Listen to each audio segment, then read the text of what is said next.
വീഡിയോയിലേക്ക് സ്വാഗതം. Export business, കയറ്റുമതി ബിസിനസ് പഠിക്കാൻ വരുന്ന ആൾക്കാരെല്ലാം തന്നെ ആദ്യമായിട്ട് ചോദിക്കുന്ന കാര്യം എന്ന് പറഞ്ഞാൽ, സാറേ എൻ്റെ കയ്യിൽ രജിസ്ട്രേഷൻ ഒന്നുമില്ല, സാർ എനിക്ക് എക്സ്പോർട്ട് ലൈസൻസ് ഒന്നുമില്ല, ഇങ്ങനത്തെ ഉള്ള കാര്യങ്ങളാണ് പ്രധാനമായിട്ടുള്ള കാര്യങ്ങളായിട്ട് പൊതുവെ നമ്മുടെ ജനം കരുതുന്നത്. എന്നാൽ അങ്ങനെയാണോ? ശരിക്കും അങ്ങനെയല്ല. എക്സ്പോർട്ട് ബിസിനസ്സിന് ആദ്യമായിട്ട് വേണ്ടത്, അല്ലെങ്കിൽ കയറ്റുമതി വ്യാപാരം ആദ്യമായിട്ട് തുടങ്ങാനായിട്ട് ആവശ്യമുള്ള കാര്യം എന്ന് പറയുന്നത് നമ്മുടെ രജിസ്ട്രേഷൻസോ മറ്റുള്ള കംപ്ലയൻസസോ അല്ലെങ്കിൽ എക്സ്പോർട്ട് ലൈസൻസോ അങ്ങനെയുള്ള കാര്യങ്ങളല്ല. അങ്ങനെയുള്ള കാര്യങ്ങളെല്ലാം തന്നെ നമുക്ക് വളരെ എളുപ്പത്തിൽ നേടിയെടുക്കാവുന്ന കാര്യങ്ങളാണ് എന്നാണ് എൻ്റെ അഭിപ്രായം. വലിയ പ്രയാസമുള്ള ഒരു സംഗതിയല്ല.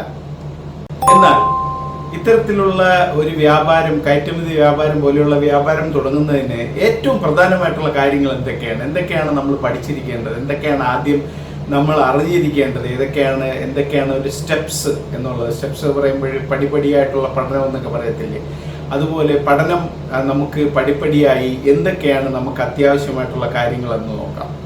ഒന്നാമതായി നമ്മൾ മനസ്സിലാക്കേണ്ട കാര്യം എന്ന് പറഞ്ഞാൽ, നമ്മൾ ഏത് ബിസിനസ്സിനായാലും, ഞാൻ കയറ്റുമതി ബിസിനസ്സിൻ്റെ കാര്യം മാത്രമായിട്ട് പറയുന്നതല്ല, ഏത് ഒരു വ്യാപാരം നമ്മൾ തുടങ്ങുകയാണെങ്കിലും ആദ്യമായി നമുക്ക് വേണ്ടത് അതിനെക്കുറിച്ചുള്ള ആ മാർക്കറ്റിനെ കുറിച്ചുള്ള സ്റ്റഡിയാണ്. നമ്മളൊരു മാർക്കറ്റ് സ്റ്റഡി എന്നോ മാർക്കറ്റ് റിസർച്ച് എന്നോ ഒന്നും മറ്റും പറയാറുണ്ട്. നമ്മൾ സാധാരണ നമ്മുടെ പ്രോജക്റ്റ് റിപ്പോർട്ടുകളെ കുറിച്ചും മറ്റും ചർച്ച ചെയ്യുമ്പോൾ ബാങ്കിലൊക്കെ നമ്മൾ പ്രോജക്റ്റ് റിപ്പോർട്ടുകൾ സമർപ്പിക്കാറുണ്ട്.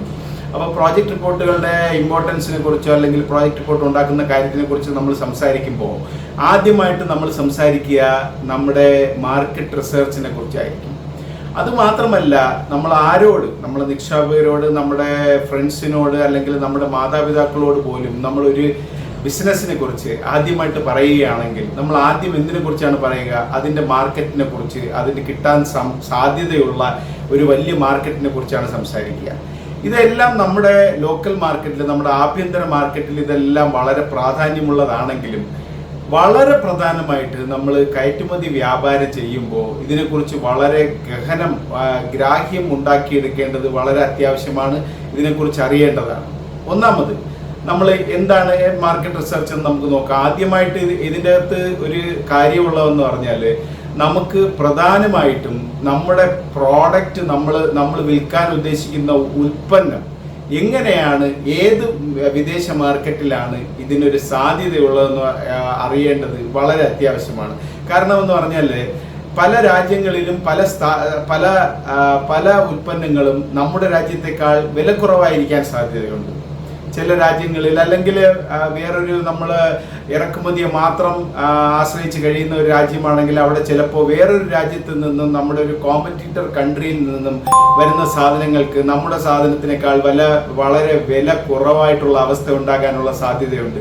അതൊരു വലിയ ഒരു ഹേർഡിലാണ്. അപ്പോൾ നമുക്ക് ആദ്യം മനസ്സിലാക്കണം, നമ്മുടെ കയ്യിലുള്ള, നമുക്ക് അല്ലെങ്കിൽ ലോക്കലി അവൈലബിൾ ആയിട്ടുള്ള ഇന്ന സാധനം നമുക്ക് ഇന്ന മാർക്കറ്റിൽ, ഏതെങ്കിലും ഒരു മാർക്കറ്റ് നമ്മൾ കണ്ടെത്തുക, ആ മാർക്കറ്റിൽ എത്രത്തോളം അതിനൊരു വിജയമുണ്ടാകും, എങ്ങനെയാണ് അവിടുത്തെ സിറ്റുവേഷൻ, ഇതിനെക്കുറിച്ച് ഒരു വളരെ ഗഹനമായിട്ടുള്ള പഠനം നടത്തേണ്ടത് വളരെ അത്യാവശ്യമാണ്. വളരെ ആഴത്തിലുള്ള പഠനം നടത്തേണ്ടത് അത്യാവശ്യമാണ്. ഒന്നാമത്, നമുക്കിപ്പോൾ ഇന്നത്തെ കാലത്ത് നമുക്ക് ഗൂഗിൾ പോലെയുള്ള അല്ലെങ്കിൽ മറ്റ് സെർച്ച് എഞ്ചിനുകൾ ഉപയോഗിച്ചുകൊണ്ട് നമുക്ക് വളരെ എളുപ്പത്തിൽ ഒരു പ്രോഡക്റ്റിനെ കുറിച്ച് നമുക്കൊരു പഠനം നടത്താൻ കഴിയും. എന്നാൽ അതിലുപരി നമുക്ക് പരിചയമുള്ള ആൾക്കാർ, ആ രാജ്യത്തിലുള്ള ആൾക്കാർ, അല്ലെങ്കിൽ ആ രാജ്യത്ത് നിന്ന് നമ്മൾ കണ്ടെത്താൻ കഴിയുന്ന നമ്മുടെ ബയ്യർമാർ, ഇങ്ങനെയുള്ള ആൾക്കാരുമായി സംസാരിച്ചുകൊണ്ട് വലിയൊരു നോട്ട് ഉണ്ടാക്കേണ്ടത് വളരെ അത്യാവശ്യമാണ്. ഒരു സാധനം നമ്മുടെ രാജ്യത്ത് നിന്നും, നമുക്കിപ്പോൾ ഗൂഗിളിൽ തന്നെ അറിയാൻ പറ്റും എന്തൊക്കെ സാധനങ്ങളാണ് നമ്മുടെ രാജ്യത്ത് നിന്നും ദുബൈയിലേക്കോ അല്ലെങ്കിൽ ഇംഗ്ലണ്ടിലേക്കോ ഏതെങ്കിലും ഒരു രാജ്യത്തേക്ക് പോകുന്നതെന്നുള്ളത് നമുക്കറിയാൻ പറ്റും. അതറിഞ്ഞു കഴിഞ്ഞാൽ തന്നെ നമുക്ക് അതിനെക്കുറിച്ചുള്ള ഒരു പഠനം നടത്താൻ കഴിയണം.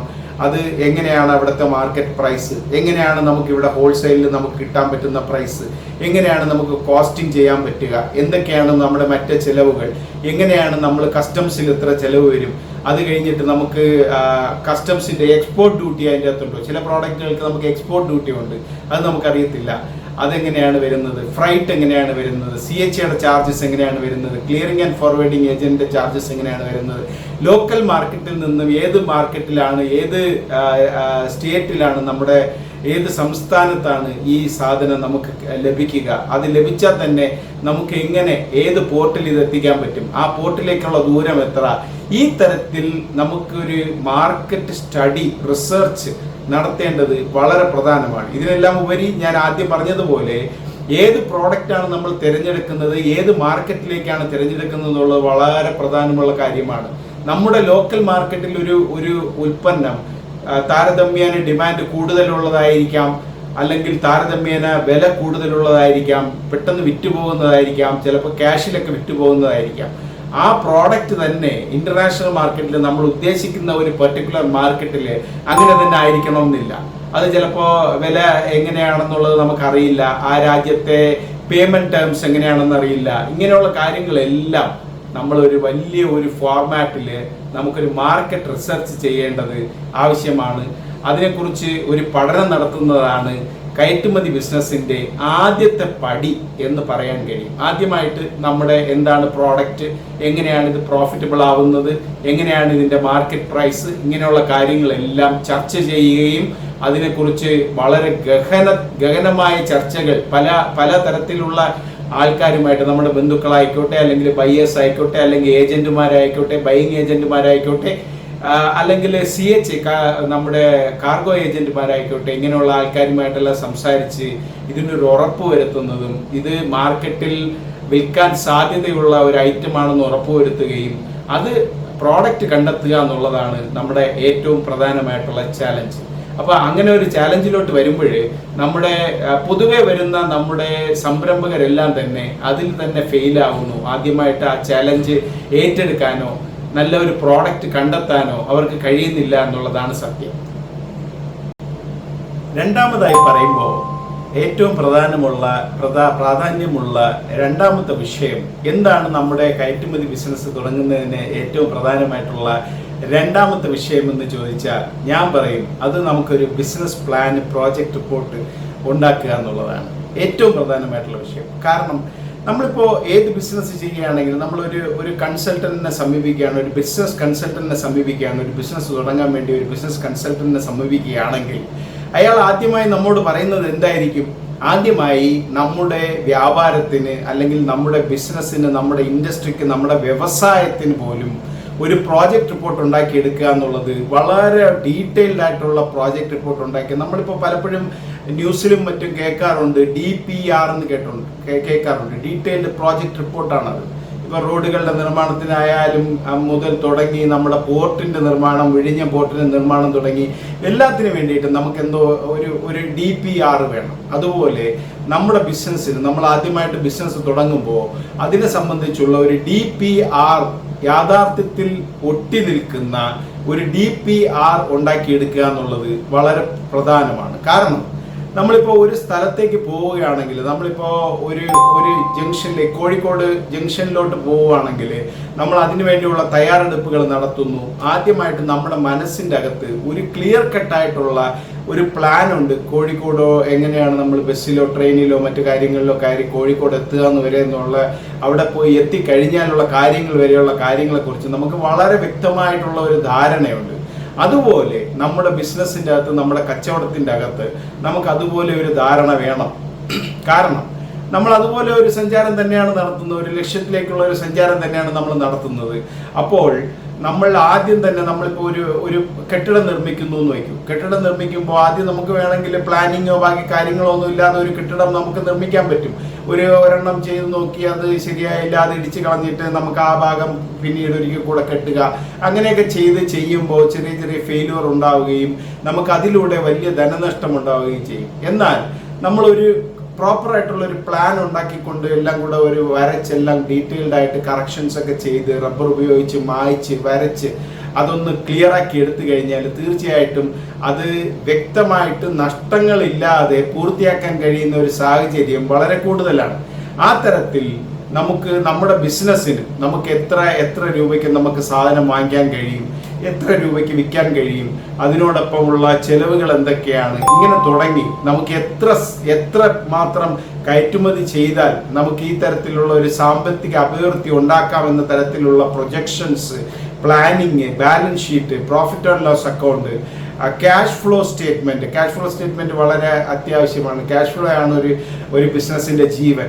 അങ്ങനെയുള്ള കാര്യങ്ങളെല്ലാം തന്നെ നമ്മൾ ഒരു പേപ്പറിലാക്കി എടുക്കുകയും അതിനോടൊപ്പം തന്നെ നമ്മൾ ഒരു ടൈം ബൗണ്ട് ആയിട്ടുള്ള ഒരു പ്രോജക്റ്റ് പ്ലാൻ ഉണ്ടാക്കുകയും, ടൈം ബൗണ്ട് എന്ന് പറയുമ്പോൾ നമ്മൾ ഒരു ഉദാഹരണത്തിന് നമ്മൾ ഒരു പ്രോജക്റ്റ് റിപ്പോർട്ട് ചെയ്യുമ്പോൾ അതിൻ്റെ അകത്ത് ഒരു പ്രോഫിറ്റ് ആൻഡ് ലോസ് അക്കൗണ്ട് ഉണ്ടാക്കുമ്പോൾ നമ്മൾ ആദ്യമായിട്ട് ഒരു വർഷത്തേക്ക് ഇത്രമാത്രം ടേൺ ഓവർ നമ്മൾ ഉണ്ടാക്കാൻ ഉദ്ദേശിക്കുന്നു എന്നുള്ളത് നമ്മൾ മനസ്സിൽ കാണുന്നു, അല്ലെങ്കിൽ പേപ്പറിൽ നമ്മൾ എഴുതി ഉണ്ടാക്കുന്നു.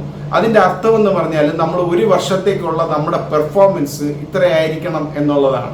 ഒരു വർഷത്തേക്ക് നമുക്ക് ഇത്രത്തോളം കച്ചവടം ചെയ്യാൻ കഴിയും, യാഥാർത്ഥ്യ ബോധത്തോടെയുള്ള ഒരു കാൽക്കുലേഷൻ ആണ് എന്നുള്ള രീതിയിലാണ്. അതിനോടൊപ്പം തന്നെ നമുക്ക് ഈ ഒരു വർഷത്തെ പ്ലാനിങ്ങിനെ നമുക്ക് ഈസി ആയിട്ട് 12 ഡിവൈഡ് ചെയ്താൽ ആ വിറ്റുവരവിനെ നമുക്ക് 12 ഉപയോഗിച്ചാൽ നമുക്ക് ഒരു മാസത്തെ പ്ലാനിങ് നമുക്ക് കിട്ടും. ഈ ഒരു മാസത്തെ പ്ലാനിങ്ങിനെ 30 ദിവസമായിട്ട് തിരിച്ചാൽ, ഒരു ദിവസത്തെ അല്ലെങ്കിൽ 25 ദിവസമായിട്ട് തിരിച്ചാൽ നമുക്ക് ഒരു ദിവസത്തെ പ്ലാനിങ് കിട്ടും. കാരണം ബാക്കി ഞായറാഴ്ചയും ശനിയാഴ്ചയൊക്കെ ഉണ്ടല്ലോ, ഹോളിഡേയ്സും ഉണ്ടല്ലോ. 25 ദിവസമായിട്ട് തിരിച്ചു നോക്കും. ഇത് കഴിഞ്ഞിട്ട് നമ്മുടെ കയ്യിൽ ഒരു ഫിഗർ വന്നു, നമുക്ക് ഒരു ദിവസം ചെയ്യേണ്ട ഒരു എക്സ്പോർട്ടിന്റെ ക്വാണ്ടിറ്റി എത്രയാണ്, അതിന് വേണ്ടിയിട്ടുള്ള പ്ലാനിങ് എന്താണ് എന്ന് നമ്മുടെ മനസ്സിനെ നമ്മൾ പഠിപ്പിക്കാൻ കഴിഞ്ഞാൽ ഈ പ്രോജക്റ്റ് റിപ്പോർട്ട് കൊണ്ടുണ്ടാകുന്ന ഒരു പ്രയോജനം എന്ന് പറഞ്ഞാൽ ഇത് നമ്മൾ ബൈബിള് പോലെ നമ്മുടെ മേശപ്പുറത്ത് എപ്പോഴും സൂക്ഷിക്കുകയും അതിനോടൊപ്പം നമുക്ക് ഓരോ ദിവസം നമ്മൾ താരതമ്യം ചെയ്ത് നോക്കുകയും ചെയ്യാം. കഴിഞ്ഞ ഒരാഴ്ചയായിട്ട് നമ്മൾ ഉദ്ദേശിച്ച കയറ്റുമതിയുടെ ക്വാണ്ടിറ്റി എന്ന് പറയുന്നത് ഒരു 50 ലക്ഷം രൂപയാണെങ്കിൽ നമ്മൾ 50 ലക്ഷം ഇതുവരെ അച്ചീവ് ചെയ്തിട്ടുണ്ടോ, അല്ല 50 ലക്ഷത്തിൽ കൂടുതൽ അച്ചീവ് ചെയ്തിട്ടുണ്ട് എന്നുള്ളൊരു സന്തോഷം നമുക്ക് ഉണ്ടാക്കിയെടുക്കാം. അല്ലാന്നുണ്ടെങ്കിൽ 50 ലക്ഷത്തിൽ നമ്മൾ അച്ചീവ് ചെയ്തിട്ടില്ല എന്ന് പറഞ്ഞിട്ട് നമുക്ക് അതിനെ ഒരു കറക്ഷൻ മോഡിലോട്ട് പോവാം. ഇതെങ്ങനെയാണ് നമുക്ക് അത് കറക്റ്റ് ചെയ്യേണ്ടത്, എങ്ങനെയാണ് എത്രയാണ് കുറവുള്ളത്, എന്തുകൊണ്ടാണ് നമ്മൾ അതിനെ അച്ചീവ് ചെയ്യാൻ പറ്റാത്തത്, എവിടെയാണ് നമ്മുടെ ഹർഡിൽ, എങ്ങനെയാണ് നമ്മൾ ഈ ഹർഡിലിനെ സോൾവ് ചെയ്യുന്നത്, എങ്ങനെയാണ് നമ്മൾ ഇതിനെ ക്രോസ് ചെയ്യുന്നത്, ഇത്തരം കാര്യത്തിലെല്ലാം നമുക്കൊരു വ്യക്തത വരും. എങ്ങനെ വരും? നമ്മുടെ കയ്യിൽ ഒരു DPR, ഒരു പ്രോജക്റ്റ് റിപ്പോർട്ട് ഉണ്ടെങ്കിൽ, ഡീറ്റെയിൽഡ് പ്രോജക്റ്റ് റിപ്പോർട്ട് ഉണ്ടെങ്കിൽ ആ ഡീറ്റെയിൽഡ് പ്രോജക്റ്റ് റിപ്പോർട്ട് നമ്മൾ അച്ചീവ് ചെയ്യുന്നുണ്ടോ ഇല്ലയോ എന്നുള്ള കാര്യം നമുക്ക് വ്യക്തമായിട്ട് മനസ്സിലാവും എന്നുള്ളതിന് സംശയമില്ല. അതുകൊണ്ട് ഏറ്റവും പ്രധാനമായിട്ട് നമ്മുടെ കയ്യിൽ ഒരു ബിസിനസ് പ്ലാൻ വേണം, ഒരു പ്രോജക്റ്റ് റിപ്പോർട്ട് വേണം. ഇത് വളരെ ഡീറ്റെയിൽഡ് ആയിട്ടുള്ള ഒരു സബ്ജക്റ്റാണ്. അതിനെക്കുറിച്ച് നമുക്ക് മാസങ്ങളോളം സംസാരിക്കാൻ കഴിയും. പക്ഷേ ഇതിൽ നമ്മളിപ്പോൾ ഉദ്ദേശിക്കുന്നത് കയറ്റുമതി വ്യാപാരം തുടങ്ങാൻ ആവശ്യമായിട്ടുള്ള കാര്യങ്ങളെക്കുറിച്ചാണ്. അതുകൊണ്ട് തന്നെ നമ്മൾ വളരെ ലളിതമായിട്ട് നമ്മുടെ ഒരു DPR നമ്മൾ ഉദ്ദേശിക്കുന്നു എന്ന് മാത്രമേ ഉള്ളൂ. ഇത് കൂടാതെ മൂന്നാമതായി പറയുകയാണെങ്കിൽ നമ്മൾ ആദ്യം തന്നെ പറഞ്ഞു, നമ്മുടെ കയ്യിൽ ഉണ്ടാകേണ്ട ഡീറ്റെയിൽസിനെ കുറിച്ച് നമ്മൾ പറഞ്ഞു, ഒരു മാർക്കറ്റ് റിസർച്ചിനെ കുറിച്ച് പറഞ്ഞു. ഈ മാർക്കറ്റ് റിസർച്ചിനോടൊപ്പം തന്നെ നമുക്ക് മൂന്നാമതായി ഏറ്റവും ശ്രദ്ധിക്കേണ്ട ഒരു കാര്യമെന്ന് പറഞ്ഞാൽ നിയമപരമായിട്ടുള്ള ആവശ്യകതകളാണ്. ഞാൻ നേരത്തെയുള്ള എൻ്റെ എപ്പിസോഡുകളിൽ, എൻ്റെ പാർട്ടിൽ ഞാൻ പറഞ്ഞിട്ടുണ്ട്, ഇതിൻ്റെ അകത്ത് നമുക്ക് ഏറ്റവും ആവശ്യമായിട്ടുള്ള കാര്യങ്ങൾ നമ്മൾ ലക്ഷ്യം വയ്ക്കുന്ന രാജ്യങ്ങളിലെ നിയമവ്യവസ്ഥയും ഇറക്കുമതിക്ക് വേണ്ടിയിട്ടുള്ള നിയമവും അവിടുത്തെ നിയന്ത്രണങ്ങളും അവിടെ ഇറക്കുമതിക്ക് വേണ്ടിയിട്ടുള്ള ആവശ്യകതകളും സർട്ടിഫിക്കേഷൻസ് അങ്ങനെയുള്ള കാര്യങ്ങളെ കുറിച്ച് നമുക്ക് പഠിക്കേണ്ടത് വളരെ അത്യാവശ്യമാണ്. അവിടെ ആവശ്യമായിട്ടുള്ള സർട്ടിഫിക്കേഷൻസും അപ്രൂവൽസും എല്ലാം തന്നെ ഞാൻ ലാബ് ടെസ്റ്റിന്റെ കാര്യമൊക്കെ നേരത്തെ പറഞ്ഞായിരുന്നു. അങ്ങനെയുള്ള കാര്യങ്ങളെല്ലാം നാം നിയമപരമായിട്ടുള്ള കാര്യങ്ങളെക്കുറിച്ച് പഠിക്കുകയും നേടിയെടുക്കുകയും ചെയ്യണം. നമ്മൾ റെഡിയായിരിക്കേണ്ട ആവശ്യമുണ്ട്. അല്ലെങ്കിൽ നമ്മൾ സാധനം നമ്മുടെ പാക്കിംഗ് കഴിഞ്ഞ ശേഷം, നമ്മുടെ ഉൽപ്പന്നങ്ങൾ പാക്കിംഗ് കഴിഞ്ഞ ശേഷം നമുക്കൊരിക്കലും അതിനെക്കുറിച്ച് ചിന്തിക്കാനോ അതിനുള്ള സമയം കിട്ടാൻ സാധ്യതയില്ല. ഒരിക്കലും അത്തരം റിസ്ക് എടുക്കാൻ പാടില്ല. അതുകൊണ്ട് തന്നെ നേരത്തെ ഇതിനെക്കുറിച്ചുള്ള സ്റ്റഡി നടത്തുക. അതിനോടൊപ്പം തന്നെ അത്തരത്തിലുള്ള എന്തൊക്കെ സർട്ടിഫിക്കറ്റ്സ് ആണോ നമുക്ക് ആവശ്യമുള്ളത് അങ്ങനെയുള്ള സർട്ടിഫിക്കറ്റ്സ് എല്ലാം തന്നെ നേടിയെടുക്കുക, റെഡിയാക്കി വെക്കുക എന്നുള്ളത് വളരെ ആവശ്യമുള്ള ഒരു കാര്യമാണ്. ഇതിനോടൊപ്പം തന്നെ മറ്റൊരു കാര്യം പറയാനുള്ളതെന്ന് പറഞ്ഞാൽ, നമ്മൾ ഏത് രാജ്യത്തിൽ നിന്നാണോ നമ്മുടെ കയറ്റുമതി നടത്തുന്നത്, ഫോർ എക്സാമ്പിൾ നമ്മളിപ്പോൾ ഇന്ത്യയിലാണല്ലോ നമ്മൾ കൂടുതലും ഈ കോഴ്സ് വഴി ഫോക്കസ് ചെയ്യുന്നത്. ഇപ്പൊ ഇന്ത്യയിലാണെങ്കിലും ഇന്ത്യയിലുള്ള നിയമവ്യവസ്ഥയ്ക്ക് അനുസൃതമായി എന്തൊക്കെ സർട്ടിഫിക്കറ്റുകളാണ്, എന്തൊക്കെ അപ്രൂവലുകളാണ്, എന്തൊക്കെ യോഗ്യതകളാണ് നമ്മൾ നേടേണ്ടത്, ഈ കയറ്റുമതി ചെയ്യുന്നതിന് വേണ്ടി നേടേണ്ടത് എന്നുള്ളത് നാം പഠിച്ചിരിക്കുകയും അതിനോടൊപ്പം തന്നെ അതെല്ലാം നേടി ആ സർട്ടിഫിക്കറ്റുകളും ആ രജിസ്ട്രേഷൻസും എല്ലാം റെഡിയാക്കിക്കൊണ്ട് നമ്മൾ കയറ്റുമതി വ്യാപാരത്തിലേക്ക് ഇറങ്ങുന്നതിന് മുമ്പ് ശ്രദ്ധിക്കേണ്ട കാര്യമായിട്ട് പറയേണ്ടി വരും. ഇതിൽ പല കാര്യങ്ങളും നമ്മൾ പ്രഥമ ദൃഷ്ടിയാൽ അല്ലെങ്കിൽ പുറത്തു നിന്ന് നോക്കുമ്പോൾ നമുക്ക് അറിയാൻ കഴിയില്ല. ഏതൊരു കച്ചവടത്തിനകത്ത് ചെല്ലുമ്പോൾ മാത്രമേ നമുക്ക് അതിൻ്റെ അകത്തുള്ള ബുദ്ധിമുട്ടുകളും എന്തൊക്കെയാണ് ആവശ്യമുള്ളത്, എന്തൊക്കെയാണ് നമ്മുടെ ലോക്കൽ മാർക്കറ്റിൽ നിന്നുള്ള നമ്മുടെ കോമ്പറ്റീറ്റേഴ്സ് ഇതിനു വേണ്ടി ചെയ്യുന്നത്, നമ്മുടെ എക്സ്റ്റേണൽ മാർക്കറ്റ്, നമ്മുടെ ഇന്റർനാഷണൽ മാർക്കറ്റിൽ നിന്നുള്ള കോമ്പറ്റീറ്റേഴ്സ് ഇതിനു വേണ്ടി ചെയ്യുന്നത്, എന്തൊക്കെയാണ് ഗവൺമെന്റ് നോംസ്, നമ്മൾ ഉദ്ദേശിക്കുന്ന രാജ്യവുമായി നമ്മുടെ രാജ്യത്തിനുള്ള ബന്ധം എങ്ങനെയാണ്, ആ ബന്ധം വഴി അവർ എങ്ങനെയാണ് നമ്മുടെ രാജ്യത്തെ പ്രോഡക്റ്റുകൾ, നമ്മുടെ ഉൽപ്പന്നങ്ങൾ എങ്ങനെയാണ് പ്രൊമോട്ട് ചെയ്യുന്നത്, ഇത്തരത്തിലുള്ള ഒരുപാട് കാര്യങ്ങൾ നാം പഠിച്ചെടുക്കേണ്ടതുണ്ട്. നാലാമതായി, കയറ്റുമതി വ്യാപാരം തുടങ്ങുന്നതിന് മുമ്പ് നാം വളരെ പ്രധാനമായിട്ട് ശ്രദ്ധിക്കേണ്ട ഒരു കാര്യമെന്ന് പറഞ്ഞാൽ, നമ്മുടെ പുറത്തുള്ള രാജ്യത്ത്, നമ്മൾ ഉദ്ദേശിക്കുന്ന രാജ്യത്ത് നമ്മൾ വിൽക്കാൻ ഉദ്ദേശിക്കുന്ന നമ്മുടെ ഉപഭോക്താവ്, നമ്മുടെ ഇറക്കുമതിക്കാരൻ അല്ലെങ്കിൽ നമ്മുടെ ബയ്യർ എന്ന് ഇംഗ്ലീഷിൽ പറയുന്ന തരത്തിൽ അദ്ദേഹത്തിനെ കുറിച്ചുള്ള വിവരങ്ങൾ നമ്മൾ മനസ്സിലാക്കണം. അതിനോടൊപ്പം തന്നെ അവിടെ ഉള്ള വിതരണക്കാരുടെ സിസ്റ്റം എങ്ങനെയാണ്, വിതരണക്കാർ എങ്ങനത്തെ ആൾക്കാരാണ്, ഇത്തരം കാര്യങ്ങളെല്ലാം നാം പഠിക്കേണ്ടതുണ്ട്. ആ കാര്യങ്ങളിലെല്ലാം വലിയ അറിവ് നേടേണ്ടതുണ്ട്. നമ്മൾ ബിസിനസിന്റെ ഭാഷയിൽ നമ്മൾ പറഞ്ഞാൽ ഡ്യൂ ഡെലിജൻസ് എന്ന് പറയും. നമ്മൾ ഒരു ബന്ധമുണ്ടാക്കാൻ സാധ്യതയുള്ള ഒരു ബയർ കമ്പനിയുമായിട്ട് നമ്മൾ ഇടപെടുന്നതിന് മുമ്പ് തന്നെ ഈ കമ്പനിയുടെ ബാക്ക്ഗ്രൗണ്ട് എന്താണ്, അതിനൊക്കെ ഒരുപാട് മാർഗങ്ങളുണ്ട്. ഇതൊക്കെ കണ്ടുപിടിക്കാൻ വേണ്ടിയിട്ടുള്ള മാർഗങ്ങൾ നമ്മുടെ രാജ്യത്തിനകത്തും പുറത്തും അവൈലബിൾ ആയിട്ടുണ്ട്. ഇസ്രായേലുകാരൊക്കെ ഇതിൽ വലിയ എക്സ്പെർട്സ് ആണ്. അവർ പ്രധാനമായിട്ടും ഡ്യൂ ഡെലിജൻസ് കമ്പനീസ് നടത്തുന്നവർ വളരെ നന്നായിട്ട് ഈ ജോലി ചെയ്യും. അങ്ങനെ നമ്മൾ വിൽക്കാൻ ഉദ്ദേശിക്കുന്ന ആള് മാർക്കറ്റിൽ എങ്ങനെയാണ് ഇടപെടുന്നത്, എന്താണ് അവരുടെ ബാക്ക്ഗ്രൗണ്ട്, എന്താണ് അവരുടെ എക്സ്പീരിയൻസ്, എന്താണ് അവരുടെ പേയ്മെന്റ് ടേംസിന്റെ എക്സ്പീരിയൻസ്, പേയ്മെന്റ് ക്രെഡിബിലിറ്റി എന്താണ്, ഇത്തരത്തിലുള്ള കാര്യങ്ങളെ കുറിച്ച്. ഫ്രോഡുലന്റ് ആക്ടിവിറ്റീസ് ആണോ, അറിയാമല്ലോ ഇപ്പൊ ഒരുപാട് ഫ്രോഡുലന്റ് ആക്ടിവിറ്റീസ് മാർക്കറ്റിലുണ്ട്, സ്കാംസ് എന്നൊക്കെ നമ്മൾ പറയും. ഈ തരത്തിൽ ഓർഡർ കൊടുത്തിട്ട് നമ്മൾ ഈ സാധനം ഇറക്കിയിട്ട് അവരെ പറ്റിക്കുന്ന ഒരുപാട് സംവിധാനങ്ങൾ നമ്മുടെ ചുറ്റുപാടുമുണ്ട്. നമ്മുടെ സമൂഹത്തിലുള്ളതുപോലെ തന്നെ കള്ളത്തരങ്ങൾ, ഈ തരത്തിലുള്ള തട്ടിപ്പുകൾ കയറ്റുമതി വ്യാപാരത്തിലും നമുക്ക് ഫേസ് ചെയ്യേണ്ടി വരും. വലിയ തരത്തിലുള്ള പറ്റിപ്പുകളുണ്ട്. പലരും പണം കൊടുക്കാതിരിക്കാനുള്ള പല മാർഗങ്ങളാണ് സ്വീകരിക്കുന്നത്. ഇത്തരം മാർഗങ്ങളെ കുറിച്ച് പൊതുവെ മനസ്സിലാക്കുകയും ആദ്യമായിട്ട് ഇതിനകത്ത് ഇറങ്ങുന്നതിന് മുമ്പ് നമ്മൾ ഒരു ആഭ്യന്തര വിപണിയിൽ ഇടപെടുന്നത് പോലെ നമുക്ക് നിയമപരമായിട്ടുള്ള സംരക്ഷണം നമുക്ക് വേറൊരു രാജ്യത്ത് കിട്ടിയെന്ന് വരില്ല. അതുകൊണ്ട് തന്നെ അതിനെക്കുറിച്ച് വളരെ ഗഹനമായിട്ട് ചിന്തിച്ച് വളരെ ശ്രദ്ധയോടുകൂടി ഇടപെടേണ്ടത് ആവശ്യമാണ്. അതുകൊണ്ട് തന്നെ നമ്മൾ ഒരു ഡ്യൂ ഡെലിജൻസ് ഏജൻസിയോ ഇതിനെക്കുറിച്ചുള്ള ഒരുപാട് ആൾക്കാരുണ്ട്, അപ്പോൾ അവരെ പരിചയപ്പെടുത്താൻ കഴിയും.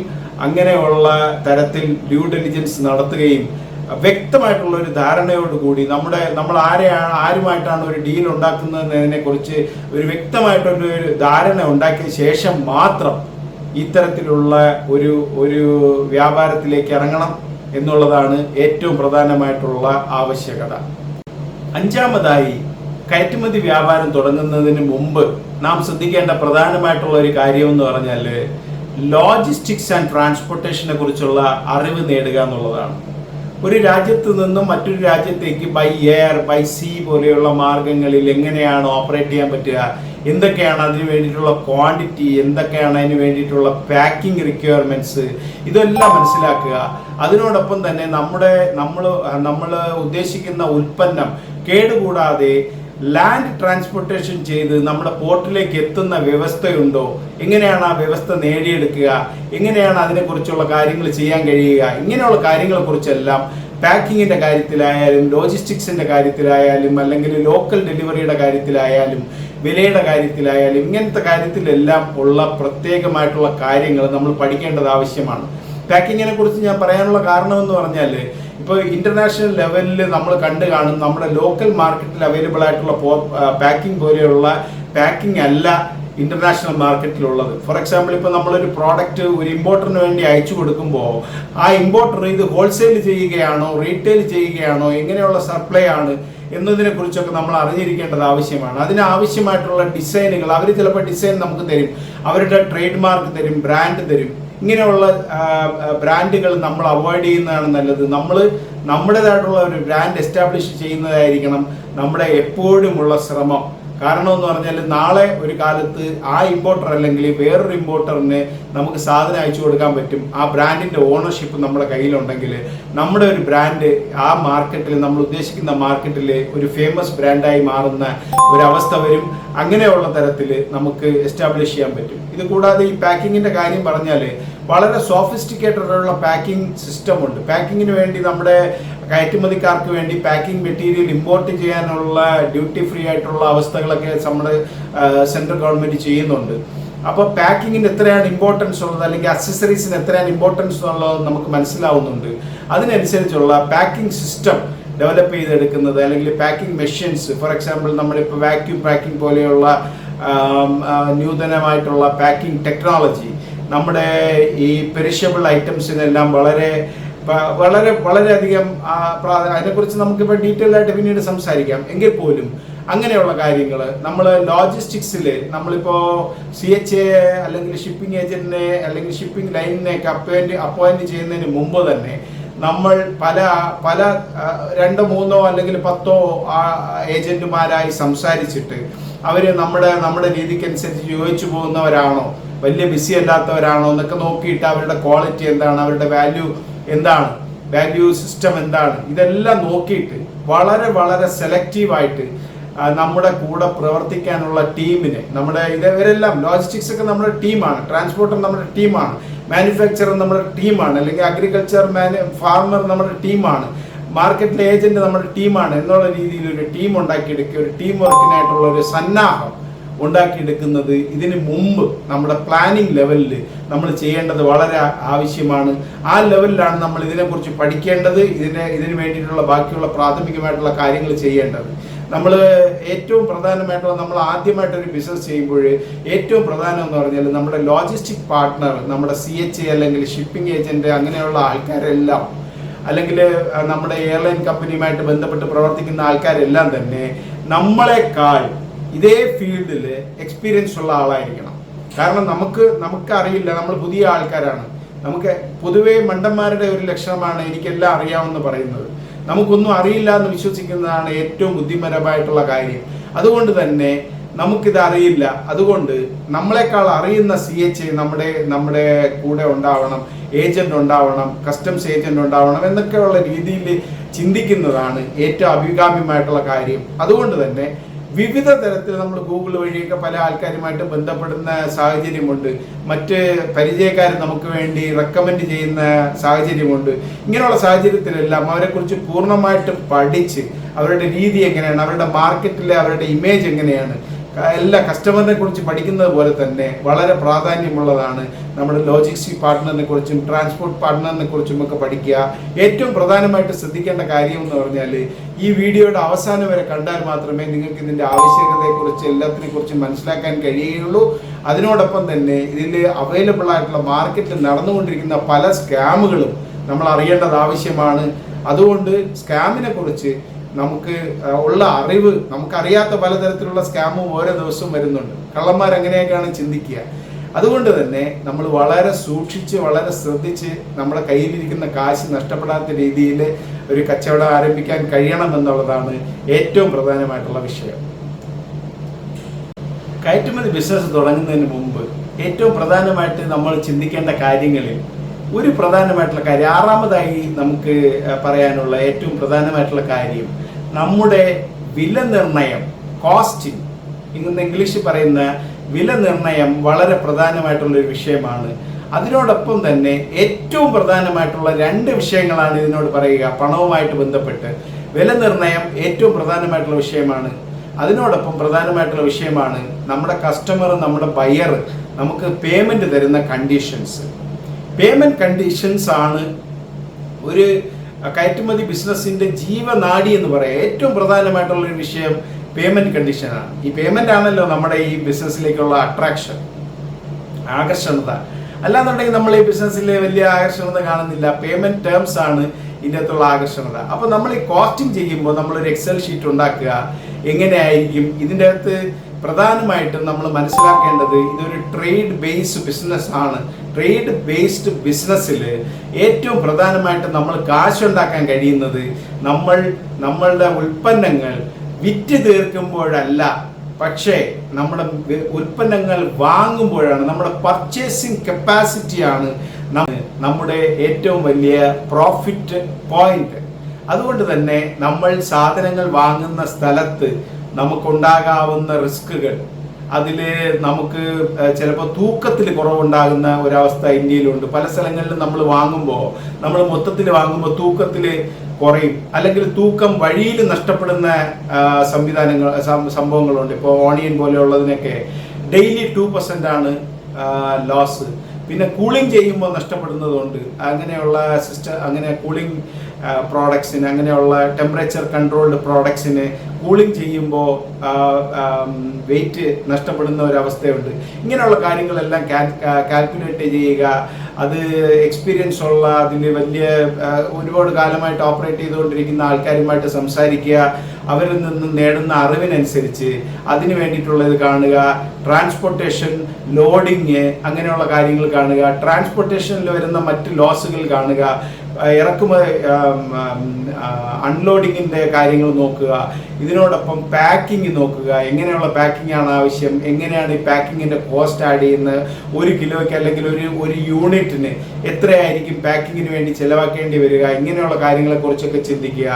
അതിനോടൊപ്പം തന്നെ ഈ പാക്കിംഗ് കഴിഞ്ഞിട്ട് ഈ പാക്കിംഗ് സുരക്ഷിതമായിട്ട് എത്തിക്കുന്നതിന് വേണ്ടിയിട്ടുള്ള മറ്റ് ചിലവുകൾ, അതിന് വേണ്ടിയിട്ടുള്ള എക്സ്ട്രാ ചിലവുകൾ ഉണ്ടെങ്കിൽ അങ്ങനെ, സ്റ്റഫ് ചെയ്യുമ്പോഴുണ്ടാകുന്ന റിസ്ക് പോയിന്റുകൾ, അങ്ങനെയുള്ള കാര്യങ്ങളെക്കുറിച്ചൊക്കെ വിലനിർണ്ണയ കാര്യങ്ങൾ ചിന്തിക്കുക. ഇതെല്ലാം തന്നെ നമ്മൾ ആദ്യമായി നമ്മളൊരു കൊട്ടേഷൻ കൊടുക്കുമ്പോൾ തന്നെ, ഒരു പ്രോഫോമ ഇൻവോയ്സ് കൊടുക്കുമ്പോൾ തന്നെ നമ്മൾ അതിനെക്കുറിച്ചുള്ള പ്രിപ്പറേഷൻ നടത്തുകയും നമ്മുടെ കസ്റ്റമറിനോട്, നമ്മുടെ ബയ്യറിനോട് ആദ്യമായിട്ട് സംസാരിക്കുമ്പോൾ തന്നെ ഇതിനെക്കുറിച്ചുള്ള ഡീറ്റെയിൽസ് പറയുകയും അതിനനുസരിച്ചുള്ള പ്രൈസുകൾ നിശ്ചയിക്കുകയും, നമ്മുടെ കൈകൊള്ളാത്ത തരത്തിലുള്ള പ്രൈസുകൾ നിശ്ചയിക്കുകയും അതിനുശേഷം ഒരു ബാർഗെയിനിങ് മെത്തേഡിലോട്ട് പോകേണ്ടതും അത്യാവശ്യമാണ്. അതുപോലെ തന്നെ നമ്മൾ എപ്പോഴും മനസ്സിലാക്കേണ്ട പ്രധാനമായിട്ടുള്ള വിഷയം എന്ന് പറഞ്ഞാൽ, ഈ കയറ്റുമതി വ്യാപാരം എന്ന് പറയുന്നത് നമ്മൾ 2 ജോഗ്രഫികൾ തമ്മിൽ, 2 രാജ്യങ്ങൾ തമ്മിലുള്ള ട്രേഡാണ്, കച്ചവടമാണ്.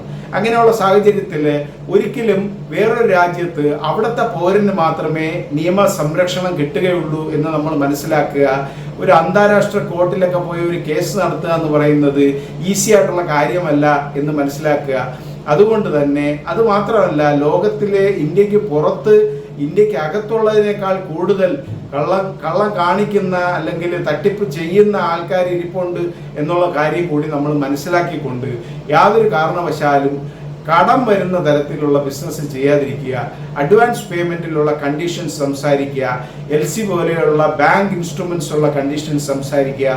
സേഫ് ആയിട്ടുള്ള പ്രോഡക്റ്റ് ആണെങ്കിൽ നമുക്ക് LC പോലെയുള്ള ഇൻസ്ട്രുമെന്റ്സ് എടുക്കാം. സേഫ് അല്ലാത്ത പ്രോഡക്റ്റ് ആണെങ്കിൽ അവരും നമ്മളും റിസ്ക് ഷെയർ ചെയ്യുന്ന തരത്തിലുള്ള സംവിധാനം ചെയ്യുക. നമ്മുടെ രാജ്യത്തിൻ്റെ അതിർത്തി കടന്ന് ഈ ഉൽപ്പന്നം പുറത്തേക്ക് പോയി കഴിഞ്ഞാൽ പിന്നെ അതിൻ്റെ മുകളിൽ നമുക്ക് തിരിച്ചു വിളിക്കുക എന്നൊക്കെ പറയുന്നത് നമുക്ക് വളരെ എക്സ്പെൻസീവ് ആയിട്ടുള്ള വിഷയമാണ്. അതുകൊണ്ട് തന്നെ അതിനുശേഷം നമുക്ക് അതിൻ്റെ അകത്തുള്ള ഒരു റിസ്ക് എടുക്കാൻ പറ്റത്തില്ല. അതിനോടൊപ്പം അതിനാവശ്യമായിട്ടുള്ള പണം നമ്മുടെ കയ്യിൽ അതിനു മുമ്പ് എത്തിയിരിക്കണം എന്ന് ഉറപ്പുവരുത്തുക എന്നുള്ള തരത്തിൽ വളരെ പ്രധാനമാണ് നമ്മുടെ കോസ്റ്റിങ്ങും, അതിനോടൊപ്പം തന്നെ നമ്മുടെ പ്രൈസിങ്ങും, അതിനോടൊപ്പം നമ്മൾ തിരഞ്ഞെടുക്കുന്ന പേയ്മെൻറ്റ് ടേംസ്. അപ്പോൾ ഇതിൻ്റെ അകത്ത് നമുക്കൊരിക്കലും നമ്മൾ പേയ്മെൻറ്റ് ടേംസ് ഒക്കെ അപ്രൂവ് ചെയ്തു, നമ്മൾ പേയ്മെൻറ്റ് വാങ്ങിച്ചു അല്ലെങ്കിൽ LC വാങ്ങിച്ചു, ആ സാഹചര്യത്തിൽ നമുക്ക് പാക്ക് ചെയ്യാൻ വേണ്ടി നമ്മൾ പോകുമ്പോൾ നമുക്കൊരു വൻ നഷ്ടമുണ്ടാകുന്ന ഒരു സാഹചര്യം ഉണ്ടാകാൻ പാടില്ല എന്നുള്ളത് വളരെ പ്രധാനമാണ്, ശ്രദ്ധിക്കേണ്ട കാര്യമാണ് എന്ന് പറഞ്ഞുകൊള്ളുന്നു. ഇതിന് പിന്നിൽ 7ാമതായി നമ്മൾ ഏറ്റവും ശ്രദ്ധിക്കേണ്ട ഒരു സൈഡാണ് നമ്മുടെ മാർക്കറ്റിംഗ്. നമ്മൾ എങ്ങനെയാണ് ഇതിനെ ഒരു വ്യാപാരവൽക്കരിക്കുന്നത് എന്നുള്ളത്, മാർക്കറ്റിംഗ് ചെയ്യുന്നതെന്നുള്ളത് വളരെ പ്രധാനമായിട്ടുള്ള ഒരു കാര്യമാണ്. പ്രത്യേകിച്ചും നമ്മുടെ ഇന്നത്തെ കാലം ഒരു internet marketing, digital marketing, influencer marketing തുടങ്ങിയ ഒരുപാട് കാര്യങ്ങൾ നമ്മൾ കേൾക്കുമ്പോൾ ഈ ഡിജിറ്റൽ മാർക്കറ്റിങ്ങോ അല്ലെങ്കിൽ ഇങ്ങനെയുള്ള ഇൻ്റർനെറ്റ് ബേസ്ഡ് കാര്യങ്ങളെല്ലാം ആ രാജ്യത്ത് എത്രത്തോളം ഫലവത്താവും എന്നുകൂടി നമ്മൾ നോക്കേണ്ടതുണ്ട്. അവിടുത്തെ ജനങ്ങൾ പർച്ചേസിങ് ചെയ്യുന്നത് അവരുടെ രീതി എങ്ങനെയാണ്, അവരൊരു ഡിജിറ്റൽ മാർക്കറ്റിങ്ങിന് ആവശ്യമായിട്ടുള്ള സംവിധാനങ്ങൾ അവരുടെ കയ്യിലുണ്ടോ, അവരതൊക്കെ പാലിക്കുന്നുണ്ടോ, ഏത് തരത്തിലാണ് അവിടുത്തെ ജനങ്ങളുമായിട്ട് നമ്മൾ സംവേദിക്കേണ്ടത്, എങ്ങനെയാണ് അവരുടെ മനസ്സിൽ ഇടം നേടിയെടുക്കേണ്ടത്, ഏത് തരത്തിലുള്ള മാർക്കറ്റിംഗ് തന്ത്രമാണ് അവരെ നമ്മൾ ഉപയോഗിക്കേണ്ടത്, ഈ കാര്യങ്ങളിലെല്ലാം നമ്മൾ വളരെ ഡീപ്പായിട്ട് വളരെ ഗ്രാഹ്യം ഉണ്ടാക്കിയെടുക്കുകയും അതിനോടൊപ്പം തന്നെ അതിന് വേണ്ടിയിട്ടുള്ള പ്ലാനിങ് നമുക്ക് ആവശ്യമായിട്ടുള്ള ഡിജിറ്റൽ മാർക്കറ്റിംഗ് ടീം അല്ലെങ്കിൽ നമ്മുടെ സോഷ്യൽ മീഡിയ മാർക്കറ്റിംഗ് ആ രാജ്യത്തേക്ക് എങ്ങനെ എത്തിക്കാൻ കഴിയുക, ആ രാജ്യത്തിലെ ഉള്ള ആവറേജ് സ്റ്റാൻഡേർഡുള്ള വെബ്സൈറ്റുകളും മറ്റും നോക്കിയിട്ട് അതിനനുസരിച്ചുള്ള വെബ്സൈറ്റ് നമുക്ക് ഡിസൈൻ ചെയ്യുക. അവർക്ക് വളരെ വിയേർഡായിട്ട് തോന്നുന്ന തരത്തിലുള്ള ഡിസൈനുകൾ ഇന്ത്യയിൽ നിന്നും ഉണ്ടാവാൻ പാടില്ല. ഈ തരത്തിലെല്ലാമുള്ള പ്രിലിമിനറി ആയിട്ടുള്ള പ്രിപ്പറേഷൻസ് നമുക്ക് ചെയ്യാൻ കഴിയും. എങ്ങനെയാണ് ചെയ്യാൻ കഴിയുക? നമ്മൾ അതിനനുസരിച്ചുള്ള മാർക്കറ്റിനെ കുറിച്ചുള്ള ഒരു സ്റ്റഡി നടത്തുകയും ആ മാർക്കറ്റിംഗ് എങ്ങനെയാണ് ചെയ്യാൻ പറ്റുന്നതെന്നുള്ള പ്രീ പ്ലാനിങ് ചെയ്യുകയും ചെയ്താൽ മാത്രമാണ് അത് നമുക്ക് ചെയ്യാൻ പറ്റുക. അതുകൊണ്ട് വളരെ ശ്രദ്ധിക്കുക. മാർക്കറ്റിംഗ് വളരെ ഇമ്പോർട്ടൻ്റ് ആണ്. ഏത് ബിസിനസ്സിനെ സംബന്ധിച്ചും ഒരു സ്പിയർ ഹെഡ് എന്ന് പറയുന്നത് മാർക്കറ്റിംഗ് ആണ്. നമ്മുടെ തന്നെ ഒരു ഓഫീസ് ശ്രദ്ധിച്ചാൽ അവിടെ അഡ്മിനിസ്ട്രേഷന് വേണ്ടിയിട്ടുള്ള ആൾക്കാരുണ്ട്, അക്കൗണ്ടിങ്ങിന് വേണ്ടിയിട്ടുള്ള ആൾക്കാരുണ്ട്, ക്ലറിക്കൽ വർക്ക് ചെയ്യാനുള്ള ആൾക്കാരുണ്ട്, ഏറ്റവും താഴെ പിയൂൺസോ ക്ലീനിങ്ങിന് വേണ്ടിയിട്ടുള്ള ആൾക്കാർ പോലും ഉണ്ട്. പക്ഷേ ഇതിലൊരു സാഹചര്യം നമ്മൾ മനസ്സിലാക്കേണ്ടതെന്ന് പറഞ്ഞാൽ ഈ ഓഫീസിലിരിക്കുന്ന ഇത്തരത്തിലുള്ള എല്ലാ ഡിപ്പാർട്ട്മെന്റുകളെയും ഫീഡ് ചെയ്യുന്നത് മാർക്കറ്റിംഗ് ഡിപ്പാർട്ട്മെന്റാണ്. മാർക്കറ്റിംഗ് ഡിപ്പാർട്ട്മെന്റ് പുറത്തു നിന്ന് കൊണ്ടുവരുന്ന ആദായത്തിൽ നിന്നാണ്, അവർ കൊണ്ടുവരുന്ന പണത്തിൽ നിന്നാണ് നമ്മൾ ബാക്കിയുള്ള എല്ലാ ഡിപ്പാർട്ട്മെന്റുകളും ഓടിച്ചു കൊണ്ടുപോകുന്നതെന്ന് മനസ്സിലാക്കുന്നത് പോലെ തന്നെ ഏതൊരു ബിസിനസ്സിലും മാർക്കറ്റ് അത്രയും വളരെ പ്രാധാന്യം അർഹിക്കുന്നതാണ്. ഒരിക്കലും മാർക്കറ്റിംഗ് പ്രോപ്പർ അല്ലാതെ നമുക്കൊരു ബിസിനസ് ചെയ്യാൻ കഴിയില്ല എന്നതുകൊണ്ട് തന്നെ മാർക്കറ്റിങ്ങിലുള്ള പ്ലാനിങ് ഇമ്പോർട്ടൻ്റ് ആയിട്ട് നമ്മൾ ചെയ്യേണ്ട ഒരു കാര്യമായി കരുതേണ്ടിയിരിക്കുന്നു. അന്താരാഷ്ട്ര വ്യാപാരം തുടങ്ങുന്നതിന് മുമ്പ് നാം ചിന്തിക്കുന്ന ഏറ്റവും പ്രധാനമായിട്ടുള്ള കാര്യങ്ങളെക്കുറിച്ചാണ് നമ്മളിപ്പോൾ സംസാരിച്ചുകൊണ്ടിരിക്കുന്നത്. എട്ടാമതായി നമുക്ക് റിസ്ക് മാനേജ്മെന്റിനെ കുറിച്ച് സംസാരിക്കാം. ഞാൻ നേരത്തെയുള്ള അപകട സാധ്യതകളെ കുറിച്ചും മറ്റും ഞാൻ നേരത്തെ പറഞ്ഞു, ത്രെട്ടുകളെ കുറിച്ച് പറഞ്ഞിട്ടുണ്ടായിരുന്നു. നേരത്തെയുള്ള എപ്പിസോഡുകളിൽ നമുക്ക് കാണാം. പക്ഷേ നമ്മൾ പ്രധാനമായിട്ടും ഓരോ രാജ്യങ്ങളിലും നടക്കുന്ന സാമ്പത്തികമായിട്ടുള്ള ചേഞ്ചുകളെ കുറിച്ച് സ്റ്റഡി ചെയ്യുക, അങ്ങനെയുള്ള കാര്യങ്ങളെക്കുറിച്ച് നാളെ നമുക്ക് പേയ്മെൻറ്റ് കിട്ടാതെയോ മറ്റോ വരാനുള്ള സാധ്യതകൾ എത്രയാണെന്നുള്ള മനസ്സിലാക്കുക, അതിനെക്കുറിച്ച് വ്യക്തമായ ധാരണ ഉണ്ടാക്കുക. ഇത്തരം കാര്യങ്ങൾ ചെയ്തുകൊണ്ട് മുമ്പോട്ട് പോകുമ്പോൾ തന്നെ നമുക്ക് ഞാൻ പറഞ്ഞല്ലോ, നമുക്ക് കിട്ടാനുള്ള പേയ്മെൻ്റാണ് നമ്മുടെ സാമ്പത്തികമായ അഭിവൃദ്ധി ഉണ്ടാക്കാനുള്ള സാഹചര്യം ഉണ്ടാക്കുന്നത് എന്നുകൊണ്ട് തന്നെ ആ പേയ്മെൻറ്റിൽ വളരെ സ്റ്റഡിയായിട്ട് ഫോക്കസ് ചെയ്യേണ്ടത് ആവശ്യമാണ്.